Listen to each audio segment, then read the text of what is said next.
ഞങ്ങളുടെ സീനത്തിത്താടെ ഒരു കത്ത് പുറത്തു വന്നിട്ടുണ്ട്.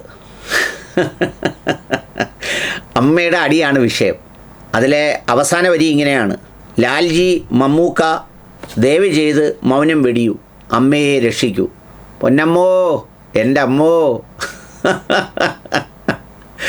എൻ്റെ സീനത്തിത്ത, ഇവർ രണ്ടുപേരും മൗനം വെടിയാനോ? ഇവർ രണ്ടുപേരും എപ്പോഴെങ്കിലും അത്യാവശ്യമുള്ള സമയത്ത് മൗനം വെടിഞ്ഞിട്ടുണ്ടോ? അവരൊന്നും വെടിയത്തില്ല. അവർ വളരെ സന്തുഷ്ടരാണ്. അവർ രണ്ടുപേരും ഇരുന്നപ്പോഴാണ് അമ്മ മര്യാദയ്ക്ക് പോയത്. ആ ലാലേട്ടൻ ഇരുന്നപ്പോൾ ആവശ്യമില്ലാത്തവരെല്ലാം കൂടെ പലതും പറഞ്ഞ് അദ്ദേഹം ഇറങ്ങിപ്പോയപ്പോഴേ ഒരു സമയപരിധി അദ്ദേഹം നിശ്ചയിച്ചിരുന്നു.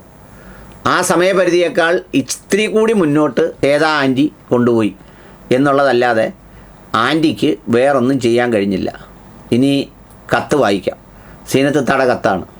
ശരിക്കും പറഞ്ഞാൽ പല മേഖലകളിലും പാർലമെൻറ്റിലൊക്കെ ഞങ്ങൾക്ക് അംഗങ്ങളില്ലെങ്കിലും സിനിമാ മേഖലയിൽ ന്യായമായ സാന്നിധ്യം ഞങ്ങളുടെ സമുദായത്തിനുണ്ട് എന്നുള്ളത് അഭിമാനകരമായൊരു കാര്യമാണ്. അതുകൊണ്ട് തന്നെ മുന്നണി പോരാളിയായി നിൽക്കുന്ന ഉഷാ ഹസീനയും എൻ്റെ നല്ല സുഹൃത്താണ്. അതോടൊപ്പം തന്നെ സീനത്തിത്തായും ഒക്കെയാണ് ഇപ്പോൾ രംഗത്ത് വന്നിട്ടുള്ളത്. എൻ്റെ കാഴ്ചപ്പാടൊരു തുറന്ന കത്തിലൂടെ എന്നതാണ് ആ കത്തിൻ്റെ പേര്. അമ്മ സംഘടനയുടെ നേതൃസ്ഥാനത്തേക്ക് സ്ത്രീകൾ വരണമെന്ന് ആഗ്രഹിച്ചതിൽ ഒരാളായിരുന്നു ഞാനും. സംഘടനയ്ക്കകത്തുള്ളവരും പുറത്തുള്ളവരും സ്ത്രീകൾക്ക് വേണ്ടി ശക്തമായി സംസാരിച്ചു. നേതൃസ്ഥാനം വഹിക്കാൻ മുന്നോട്ട് വന്ന ജഗദീഷിനെ പോലുള്ളവരെ പിന്മാറ്റാൻ പലരും ശ്രമിച്ചു. ആ ശ്രമം വിജയിക്കുകയും ചെയ്തു. സ്ത്രീകൾക്ക് വേണ്ടി ജഗദീഷ് പിന്മാറി. സ്ത്രീകൾ നല്ല വോട്ട് നേടി മുന്നോട്ട് വന്നു. 17 പേരടങ്ങുന്ന എക്സിക്യൂട്ടീവ് കമ്മിറ്റിയിൽ 8 പേർ സ്ത്രീകൾ, അതിൽ 4 പേർ നേതൃസ്ഥാനത്ത്. എന്തൊരു മനോഹരമായ കാഴ്ചയായിരുന്നു അത്, അല്ലേ? പക്ഷേ നിർഭാഗ്യമെന്ന് പറയട്ടെ, ഒന്നിച്ചു നിൽക്കേണ്ടവർ 3 ചേരിയായി തിരിഞ്ഞു. പരസ്പരം പോരും ചെളിവാരിയെറിയലും തുടർന്നു. പ്രസിഡന്റിനാണോ സെക്രട്ടറിക്കാണോ അധികാരം കൂടുതൽ എന്ന തർക്കം. ശരിക്കും പറഞ്ഞാൽ ജനങ്ങളുടെ മുന്നിൽ അമ്മയുടെ നിലവാരം ഇവർ തകർത്തു എന്ന് പറയാതെ വയ്യ. ഇതെല്ലാം അമ്മ അംഗങ്ങളെയും വലിയ ദുഃഖമുണ്ടാക്കി. അതുകൊണ്ട് തന്നെ വലിയൊരു വിഭാഗം ആളുകൾ ഈ കമ്മിറ്റിയുടെ ഭരണം മതിയാക്കണമെന്ന തീരുമാനത്തിൽ എത്തിച്ചേർന്നു. എല്ലാവരും നിശബ്ദമായി ജനറൽ ബോഡി വരെ കാത്തിരുന്നു. ജനറൽ ബോഡിയിൽ നല്ലൊരു വിഭാഗം ആളുകൾ ഒപ്പുവെച്ച അവിശ്വാസ പ്രമേയം കൊണ്ടുവന്നു. എങ്കിലും അവർക്ക് പറയാനുള്ളത് കേൾക്കണമെന്ന് ഞങ്ങൾക്ക് തോന്നി. അവർക്ക് സംസാരിക്കാനുള്ള സമയം കൊടുത്തു. എന്നാൽ കിട്ടിയ സമയം അവർക്ക് വേണ്ട പോലെ ഉപയോഗിക്കാൻ പറ്റിയില്ല.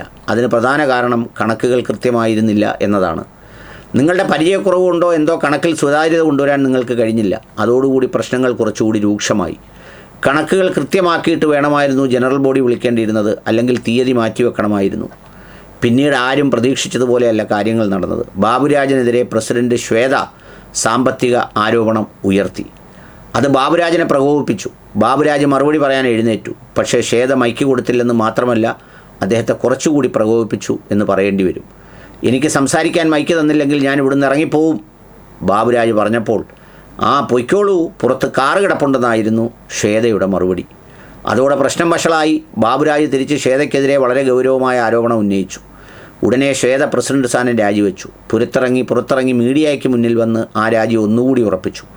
പ്രസിഡന്റ് സ്ഥാനം മാത്രമല്ല, അമ്മയുടെ അംഗത്വം വരെ രാജിവെച്ചു എന്ന് പ്രഖ്യാപിച്ചു. ഇവിടെ ഒരു പാവയായിരിക്കാൻ എനിക്ക് താല്പര്യമില്ലെന്ന് പറഞ്ഞാണ് ഇറങ്ങിയത്. ജനറൽ ബോഡിയുടെ ചോദ്യങ്ങൾക്ക് കൃത്യമായി മറുപടി പറഞ്ഞിരുന്നേൽ ഞങ്ങളെല്ലാവരും കൂടെ നിൽക്കുമായിരുന്നു. പക്ഷേ നിങ്ങളുടെ കമ്മിറ്റി അതിൽ പരാജയപ്പെട്ടു. പക്ഷേ ഇന്ന് ശ്വേതയുടെ ഒരു കുറിപ്പ് കണ്ടു, രാജിവെച്ചിട്ടില്ലെന്ന്.